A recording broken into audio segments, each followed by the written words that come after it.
Salut les copains, je m'appelle Mégane, j'ai 13 ans. Mon père disait toujours, c'est dans le besoin que l'on reconnaît ses vrais amis. Il ne savait pas ce que son ami lui ferait un jour. Laisse-moi te dire comment tout cela s'est passé. Notre famille est tout à fait ordinaire, et il n'y a que ma mère, mon père et moi. Mon père tient sa propre entreprise, qui a beaucoup de succès, et travaille avec son partenaire Daniel, qui était aussi l'un de ses meilleurs amis. Daniel faisait presque partie de la famille, et il a toujours participé à tous nos événements familiaux et aux vacances. Il avait toute la confiance de mon père, mais la veille de Noël dernier a complètement changé nos vies. Nous faisions une grande fête avec toute notre famille et nos amis, et c'était vraiment sympa. Mon père a toujours été le roi de la fête, mais ce jour-là, il était un peu morose. Après le départ de tout le monde, j'ai vu que mon père et Daniel étaient sortis ensemble sur le balcon. Je nettoyais la table quand j'ai accidentellement entendu leur conversation. Je n'ai pas compris grand-chose, mais j'ai entendu mon père dire « Aujourd'hui, j'ai encore pensé à elle ». Et je crois que Daniel savait parfaitement qui était cette personne, parce qu'il a dit « Il est peut-être temps de l'appeler et de lui dire toute la vérité ». Ce à quoi papa a répondu « Pas question ». J'étais tellement choquée. Mon père avait-il une autre femme? Je devais découvrir la vérité. Le lendemain matin, je suis tombée sur Daniel à notre porte. Il était venu chercher mon père et le conduire à leur bureau. J'ai saisi sa main, je l'ai traîné dans ma chambre et j'ai exigé des explications. Et Daniel n'a pas mis longtemps à me raconter toute l'histoire. Il m'a dit que mon père avait été marié à une autre femme il y a de nombreuses années. Mais leur relation n'avait pas été vraiment bonne. Une fois, ils se sont tellement disputés que mon père est parti et n'est jamais revenu, malgré le fait que sa femme était enceinte. Et il n'a jamais su si elle avait eu le bébé ou non. Et cette question le tourmentait depuis des années. J'ai écouté tout cela, la bouche grande ouverte. J'ai retenu mon souffle et j'ai finalement demandé s'il y avait vraiment un bébé. Daniel s'arrêta quelques secondes et dit « Oui, il y en a eu un ». Il s'est avéré qu'il connaissait aussi l'ex-femme de mon père. Il l'avait appelé le soir même, après cette conversation, pour en savoir plus, et le résultat a été sans appel. Mon père avait une fille, elle s'appelait Sylvia, et elle avait déjà 19 ans. Tu seras peut-être surpris, mais j'étais assez contente d'entendre cette histoire. Je ne pouvais qu'imaginer à quel point mon père serait heureux. Quant à moi, avoir une grande sœur a toujours été mon rêve. Il ne nous restait plus qu'à annoncer la nouvelle à mon père. En plus, Sylvia voulait rencontrer son père. J'ai cru qu'il allait s'évanouir quand il a tout entendu. Je pense qu'il éprouvait des sentiments mitigés. Mais je lui ai dit que tout allait bien se passer. Le jour même, on lui a passé un coup de fil. J'ai décroché le téléphone et j'ai entendu la voix la plus douce qui soit. « Bonjour ma sœur, comment vas-tu ?» Quelques jours plus tard, Sylvia est venue dîner chez nous. Elle était très belle et ressemblait tellement à mon père.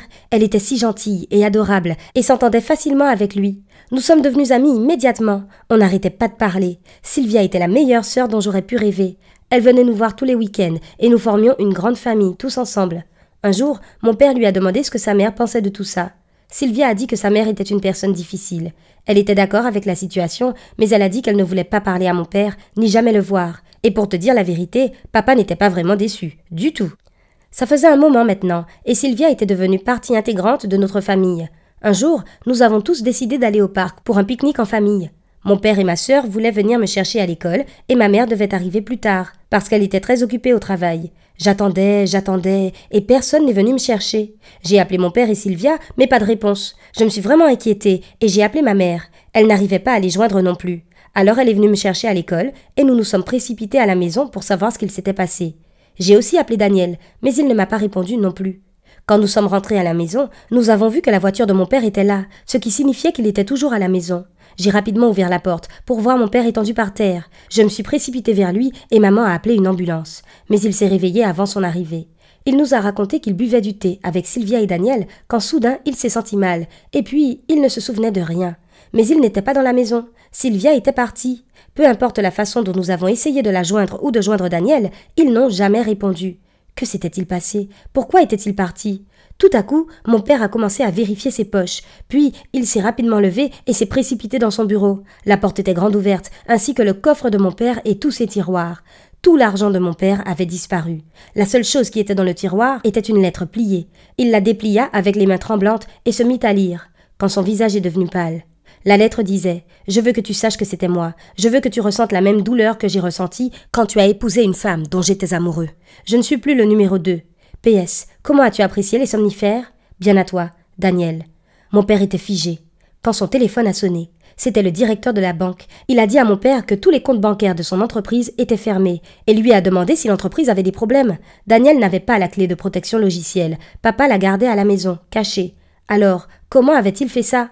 Au bout d'un moment, quand mon père est revenu à la raison, il a avoué que Daniel était fou amoureux de son ex-femme, la mère de Sylvia, à tel point qu'il n'a jamais épousé personne par la suite. Mais c'est arrivé il y a tant d'années.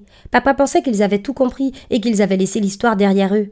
Mais où était Sylvia maintenant? Daniel l'avait-il kidnappée pour se venger?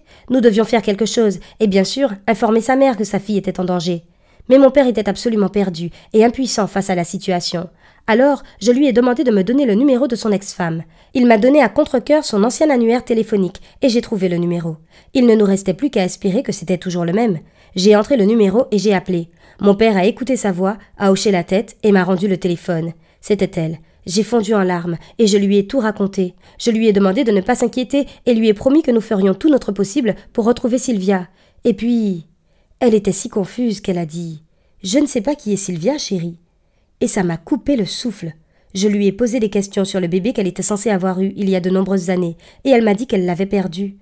Mon Dieu, j'étais atterrée, complètement sous le choc. Sylvia n'était pas ma sœur, ni la fille de mon père. C'était juste quelqu'un qui avait aidé Daniel à voler la clé de papa. Elle devait surveiller mon père quand elle était chez nous et donnait toutes les informations à Daniel. La fausse fille de mon père, Sylvia, ainsi que Daniel, ne sont jamais revenus, et la police n'a pas réussi à les retrouver non plus. Ils doivent vivre quelque part sous des noms différents, avec l'argent de mon père. Il n'est même pas nécessaire de mentionner que le cœur de mon père a été complètement brisé, tout comme le mien. Nous avons tous les deux encore besoin de temps avant de pouvoir faire confiance aux autres et de croire à nouveau à l'amour véritable et à l'amitié.